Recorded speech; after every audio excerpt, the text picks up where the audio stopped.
आज कहानी ऐसे शख्स की जो अपनी 4 बहनों का इकलौता भाई, माँ बाप का लाडला बेटा और होनहार बेटा। हर किसी माँ बाप की इच्छा होती है कि उनका बेटा डॉक्टर बने, इंजीनियर बने। तो इनके माँ बाप की भी यही चाहत थी कि ये इंजीनियर बने। तो बस इधर माँ बाप ने ख्वाहिश की और उधर ऑल इंडिया एंट्रेंस एग्जाम में 7th रैंक लाकर दिखा दिया कि यस, मैं कैपेबल हूँ। साथ ही साथ इन्होंने डांस क्लासेस ज्वाइन की शामिक डावर की। उसमें इनके परफॉर्मेंस बहुत अच्छे थे। इसके बाद बैरी जॉन की एक्टिंग क्लासेस ज्वाइन की। इसमें भी इनकी परफॉर्मेंस गजब की थी।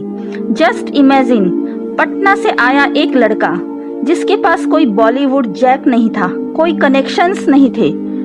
उसने इस इंडस्ट्री में सिर्फ अपनी मेहनत, लगन और टैलेंट के बल पर अपनी जगह बनाई। कई ऑडिशन टेस्ट पास किए, कई एग्जाम्स पास किए, कई परीक्षाएं दी। फिर पता नहीं क्यों जिंदगी का सबसे बड़ा एक एग्जाम, उसमें क्यों फेल हो गए। जी हाँ, मैं बात कर रही हूँ सुशांत सिंह राजपूत की, जिन्होंने 14 जून को अपने घर पर सुसाइड कर लिया। कारण तो पता नहीं चला कि उन्होंने ऐसा क्यों किया, लेकिन उन्होंने अपनी माँ के साथ एक black and white photo post की थी, जो उनकी लास्ट पोस्ट थी, जिसमें लिखा था, धुंधला अतीत आंखों के आंसुओं से गायब हो रहा है, पूरे न हुए सपने खुशियां और ला रहे हैं, वही एक जल्द बीतने वाली जिंदगी दोनों के बीच सौदेबाजी कर रही है। #माँ। इस लाइन को सुनने के बाद आपको भी लगा होगा ना कि कुछ ऐसा था जो सुशांत किसी और को नहीं बता पा रहे थे, या कोई ऐसी चीज थी जो कि उन्हें अंदर ही अंदर डिस्टर्ब किए जा रही थी। एक इंटरव्यू में इनसे पूछा गया था कि क्या आप शुरू से ही एक्टिंग करना चाहते थे, तो इनका जवाब था नहीं। उन्होंने कहा था कि मैं एक मैकेनिकल इंजीनियर बनने जा रहा था। हुआ यूं, जब इन्होंने दिल्ली इंजीनियरिंग कॉलेज ज्वाइन किया, तभी इनके बैचमेट्स थे जो शामिक डावर की डांस क्लास में जाते थे, तो इन्होंने भी अपने आप को एनरोल करवा लिया। कद काठी तो थी ही इनकी अच्छी, डांस भी अच्छा कर लेते थे, और वहां जाकर इन्हें प्रॉपर ट्रेनिंग मिली, तो इनके परफॉर्मेंस से इनका सिलेक्शन हुआ 51st film fair award function में एज बैकग्राउंड डांसर के रूप में। उसके बाद इसी डांस ट्रूप के साथ 2006 ऑस्ट्रेलिया के कॉमनवेल्थ गेम फंक्शन में गए। वहां भी उनकी डांस परफॉर्मेंस थी, और बस तो इन्हें लगा कि हाँ, अगर कोई चीज है जो मैं दिल से कर सकता हूँ तो वो है एक्टिंग।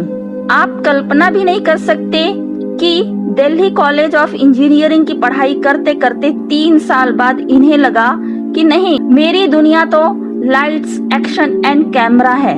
तो बस वही इनके मन में आया, और इसके बाद इन्होंने सोच लिया कि अब दिल्ली शहर छोड़कर सीधे चले जाएं मुंबई।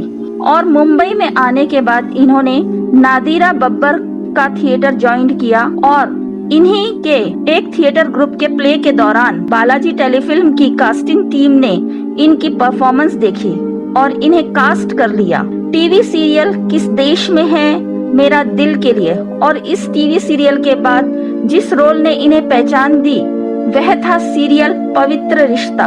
कह सकते हैं कि किसी टीवी सीरियल में परफॉर्मेंस दिखाना ही इनकी वो पहली सीढ़ी फिल्मों में काम करने की वजह बनी। और पता है, जब इनके इंटरव्यू में जब उनसे पूछा गया कि आप क्या हमेशा एक्टिंग के बारे में सोचते थे, तो इस पर इन्होंने जवाब दिया, नहीं, मैं तो कभी सोच भी नहीं सकता था कि मैं फिल्म में कभी आऊंगा।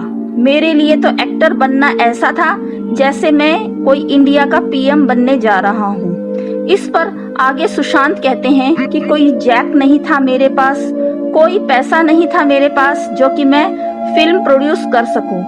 और लोग बोलते थे कि भाई, कि माना कि शाहरुख खान का भी कोई जैक नहीं था, माना कि शाहरुख खान ने भी टीवी से फिल्मों में कदम रखा था, पर हिस्ट्री बार बार रिपीट नहीं होती। तो इस तरह के डिमोरलाइज कमेंट्स जब मुझे सुनने को मिलते थे, सब वे कहते थे और मैं उन सारों की बात आराम से सुनता था। पर मुझे विश्वास था अपनी काबिलियत पर, अपने टैलेंट पर, कि यहाँ तक आया हूँ विदाउट जैक के, तो यहाँ से मैं काफी आगे भी निकल जाऊंगा।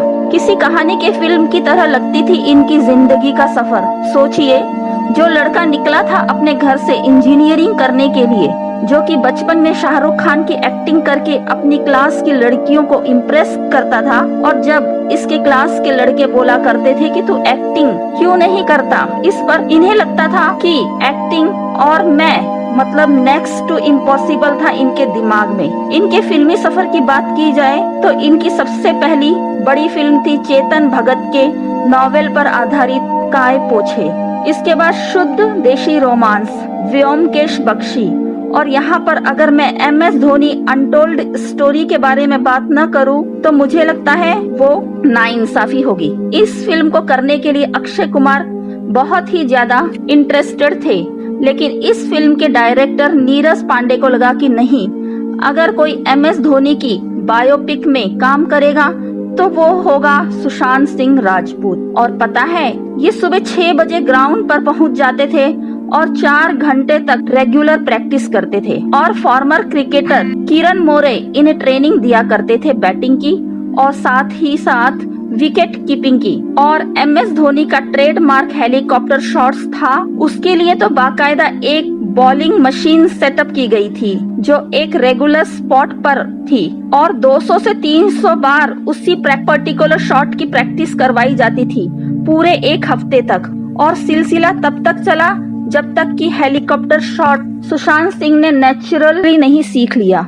और इतना सब करने के बाद सुशांत कहते हैं कि आप मुझे ये तो नहीं कह सकते कि मैं धोनी जैसा हूँ। वे कहते हैं कि हाँ, मैं बिल्कुल वैसा ही प्रोजेक्ट कर पाया फिल्म में। वैसे इस प्रैक्टिस सेशन में किरण मोरे इनके डेडिकेशन, इनकी मेहनत से इतने खुश हुए कि एक बार ये 3 घंटे नेट पर नॉट आउट रहे तो किरण मोरे ने इन्हें खुश होकर इंडिया की जर्सी दे दी। लाइफ में मेरे ख्याल से आपके साथ भी इस तरह के पल होते होंगे। आपके मन में जो कुछ चल रहा है उसे समझ ले। उसी समय आपके आसपास ऐसे लोग होते हैं, वो समझ लेते हैं और आपसे बात करते हैं। और कहीं न कहीं अनकॉन्शियस माइंड में आपके जो विचार चल रहे होते हैं ना, वो उन्हीं बातों के जरिए बाहर आ जाता है और आपको लगता है अब मेरे दिल पर जो बोझ था वो उतर गया। लेकिन अब क्या, जब आप किसी से ऐसा कुछ चाहते हैं, किसी से बात करना, पर आपके पास वैसा कोई होता नहीं है, और अगर होता भी है तो आपके अंदर हिम्मत नहीं होती उससे वो बात करने की। ऐसे में आप कुछ लिखते हैं तो मुझे यहाँ याद आ रहा है, सुशांत सिंह राजपूत ने बहुत पहले कभी अपनी माँ के बारे में लिखा था, you promised you would be with me for ever and I promised you that I would keep smiling no matter what it seems we both for wrong माँ। आपको लगा ना, सुशांत के मन में कुछ ऐसा चल रहा था। काश वो समय रहते अपने आसपास या किसी भी शख्स से कह देते तो शायद आज हमारे बीच होते। मुझे एक डायलॉग याद आ रहा है जो सुशांत सिंह राजपूत ने एक फिल्म में बोला था, हम हार जीत सक्सेस फेलियर में इतना उलझ गए हैं कि जिंदगी जीना ही भूल गए हैं। और जिंदगी में अगर बहुत कुछ सबसे ज्यादा इम्पोर्टेंट है तो वो है खुद की जिंदगी। पर अफसोस सुशांत सिंह राजपूत ने ये डायलॉग तो अच्छी से परफॉर्म किया पर खुद ही समझना भूल गए। शायद अगर इस डायलॉग का एक एक शब्द उन्होंने अपने जहन में बिठा लिया होता तो शायद वो हमारे बीच में होते।